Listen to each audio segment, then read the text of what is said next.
मेरा सभी पक्ष के सदस्यों से विनती है कि चुनाव जीतने के लिए, किसी समर्थन हासिल करने के लिए किसी पक्ष का विधेयक का समर्थन करना या विरोध करना, ऐसी राजनीति नहीं करनी। मेरी अपील है विपक्ष के सदस्यों को कि आप दिल्ली की सोचिए, अलायंस की मत सोचिए, मगर हम विपक्ष में रहते हुए समर्थन करेंगे क्योंकि हमें गठबंधन बनाना है। इस तरह से नहीं सोचना चाहिए।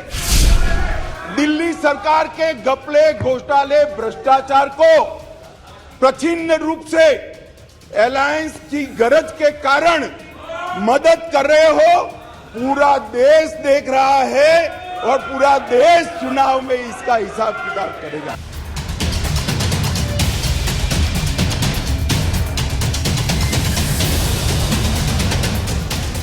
नमस्कार, मैं हूं आपके साथ राखी लांबा। ऐसा कोई सगा नहीं जिसे केजरीवाल ने ठगा नहीं। ऐसा हम इसलिए कह रहे हैं क्योंकि एक मुख्यमंत्री के लिए उसके सबसे करीब होती है राज्य की जनता, जिसकी सेवा के लिए उसे पद पर बैठाया जाता है। लेकिन दिल्ली के सीएम अरविंद केजरीवाल ने उसी जनता को ठग लिया और उन्हीं ठगे हुए पैसों से अपने लिए शीश महल भी बनवा लिया। इसके अलावा कथित शराब घोटाला, क्लासरूम घोटाला, जल बोर्ड घोटाला, डीटीसी घोटाला, हवाला घोटाला, विज्ञापन घोटाला, ऐसे कई घोटाले हैं जिनका आरोप दिल्ली की कट्टर ईमानदार सरकार पर लगे हैं। केजरीवाल सरकार नहीं चाहती थी कि इन घोटालों की जांच हो और शायद यही कारण है कि जब भी इन मामलों की जांच शुरू हुई तो केजरीवाल तानाशाही करते हुए दिखाई दिए। केजरीवाल अधिकारियों के ट्रांसफर कर देते हैं। इसका ताजा उदाहरण शीश महल मामले की जांच कर रहे आईएएस अधिकारी वाई के राजशेखर के तबादले से मिलता है, जो शीश महल में अनियमितताओं की जांच कर रहे थे। ऐसे ही कई घोटाले हैं जिनकी जांच के आंच से केजरीवाल बचना चाहते हैं और शायद यही कारण है कि दिल्ली अध्यादेश को लेकर केजरीवाल इस बार सबसे ज्यादा परेशान है। इस परेशानी को दूर करने के लिए वो विपक्ष के इंडिया अलायंस में भी शामिल हो गए। इस मोर्चे में शामिल होने का मुख्य उद्देश्य प्रधानमंत्री को हराना नहीं बल्कि दिल्ली को डुबाना है। डुबाना हम इसलिए कह रहे हैं क्योंकि इसके बाद केजरीवाल अपनी मर्जी से ट्रांसफर नहीं कर पाएंगे और अगर ये बिल रुक गया तो केजरीवाल की तानाशाही जारी रहेगी। लेकिन बीजेपी ऐसा नहीं होने देगी। देश के गृह मंत्री अमित शाह ने सदन में केजरीवाल के दिल में छुपे हुए चोर को सभी के सामने ला दिया। इसके साथ ही कांग्रेस को भी समझाया कि आखिर केजरीवाल का मकसद क्या है। क्या सच में विपक्षी मोर्चे को मजबूत करना चाहते हैं या फिर अपने निजी स्वार्थ के लिए वो इस मोर्चे का हिस्सा बने हैं। जैसे ही उनका स्वार्थ पूरा होगा, खत्म होगा, वो पतली गली से निकल जाएंगे। अमित शाह ने सदन में केजरीवाल की ऐसी हेकड़ी निकाली कि दिल्ली में बैठे केजरीवाल को पसीने आ गए होंगे और इसके साथ ही सदन में बैठे विपक्षी दलों की भी आंखें खुल गई होंगी। पक्ष के सदस्यों से विनती है कि चुनाव जीतने के लिए, किसी समर्थन हासिल करने के लिए किसी पक्ष का विधेयक का समर्थन करना या विरोध करना, ऐसी राजनीति नहीं करनी चाहिए। नए गठबंधन बनाने के अनेक प्रकार होते हैं। नया गठबंधन बनाने के अनेक प्रकार होते हैं। विधेयक और कानून देश के भले के लिए लेकर आते हैं। इसका विरोध या इसका समर्थन भी देश के और दिल्ली के भले के लिए करना चाहिए। अगर हमारी राजनीति में थोड़ी स्वीकृति कम है तो सबको मिलाना है। दिल्ली का जो होना है वो हो, जितना भ्रष्टाचार होना है वो हो। मंत्री कुछ भी करे, मुख्यमंत्री करोड़ों के बंगले बनाए, मगर हम विपक्ष में रहते हुए समर्थन करेंगे क्योंकि हमें गठबंधन बनाना है। इस तरह से नहीं सोचना चाहिए। मेरी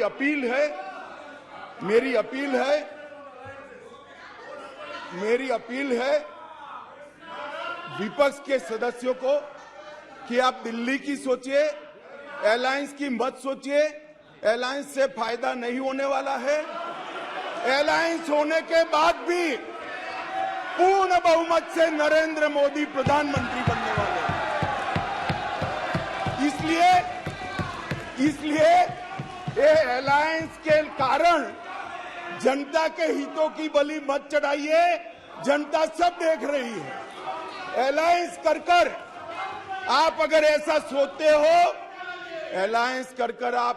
सोचते हो कि जनता का विश्वास हासिल कर दिया जाएगा, जनता का विश्वास आपको मिला था, मगर जिस तरह से 10 साल यूपीए ने शासन चलाया, 12 लाख करोड़ के घपले घोटाले करे, इसलिए आज वहां बैठे। और मैं फिर से कहना चाहता हूं, दिल्ली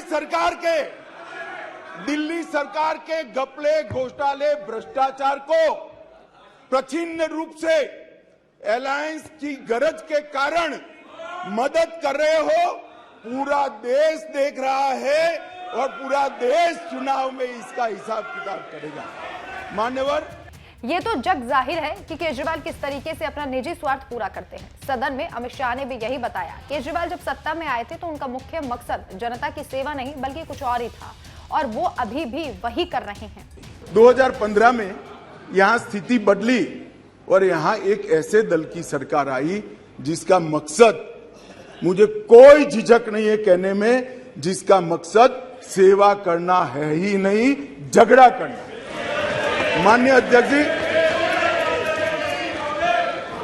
अध्यक्ष जी अनेक पार्टियों के मुख्यमंत्री रहे, अनेक पार्टियों की मिलीजुली सरकार रही, शुद्ध रूप से सरकार रही, मगर राष्ट्र सेवा करने में और जन सेवा करने में किसी भी पार्टी को कोई दिक्कत नहीं आई। मैं बाद में बात करूंगा क्या दिक्कत है वो, उसकी भी डिटेल बात करूंगा। प्रॉब्लम क्या है? प्रॉब्लम ट्रांसफर पोस्टिंग के अधिकार का नहीं है, विजिलेंस को कंट्रोल में लेकर बंगला जो बना दिया है, इसका सत्य छुपाना है। जो कहते हैं जिस घर की नींव भ्रष्टाचार पर रखी गई हो उसका ढह जाना स्वाभाविक है, और उस नींव को आप अपनी झूठ के सहारे सच्चा पेश नहीं कर सकते। हालांकि केजरीवाल की कोशिश यही है। इस वक्त अगर कोई सबसे ज्यादा मुख्यमंत्री जो परेशान है तो वो खुद अरविंद केजरीवाल है। इस परेशानी की वजह भी वो खुद ही बने हैं। बहरहाल केजरीवाल ने इस मुद्दे पर विपक्ष का साथ तो हासिल कर लिया, लेकिन इसकी आगे की राह कैसी होगी इस पर सबकी नजरें हैं। वैसे तो क्लियर हो चुका है कि केजरीवाल का दिल्ली का बॉस बनने का सपना टूटने वाला है, लेकिन शायद कोई उम्मीद अभी भी केजरीवाल के अंदर सांस ले रही है। ऐसे में देखना होगा जब केजरीवाल की उम्मीद भी टूटेगी तो तस्वीर क्या होती है। आपकी इस खबर पर क्या राय है, हमें कमेंट करके जरूर बताएं। नमस्कार। इसकी एक ऐतिहासिक पृष्ठभूमि है मान्यवर। दिल्ली की स्थापना 1911 में अंग्रेजों के शासन के द्वारा महरौली और दिल्ली दो तहसीलों को पंजाब प्रांत से अलग कर बनाई गई। 1919 और 1935 में ब्रिटिश सरकार ने चीफ कमिश्नर प्रोविंस का नोटिफिकेशन किया और दिल्ली को चीफ कमिश्नर प्रोविंस के तहत रखा गया। आजादी के बाद पट्टाभी सीतारामैया समिति ने दिल्ली को राज्य स्तर का दर्जा देने की सिफारिश की थी। हालांकि जब सिफारिश संविधान सभा के समक्ष आई, मेरा विपक्ष के सदस्यों को विनम्रता से अनुरोध है कि इस बात को जरा गौर से सुनेगा। पट्टाभी सीतारामैया समिति की सिफारिश जब सदन के सामने आई, तब पंडित जवाहरलाल नेहरू जी, श्रीमान सरदार पटेल, राजाजी, राजेंद्र प्रसाद और डॉक्टर अंबेडकर जैसे नेताओं ने इसका विरोध किया कि ये उचित नहीं होगा कि दिल्ली को पूर्ण राज्य का दर्जा दिया जाए। मैं फिर से एक बार रिपीट करता हूं, किसने विरोध किया था? पंडित नेहरू ने किया था, सरदार पटेल ने किया था, राजा जी ने किया, राजेंद्र प्रसाद जी ने किया और अंबेडकर जी ने भी इसका विरोध किया था। और उस वक्त पंडित नेहरू जी के एक चर्चा के हिस्से को मैं सदन के सामने रखना चाहता हूं।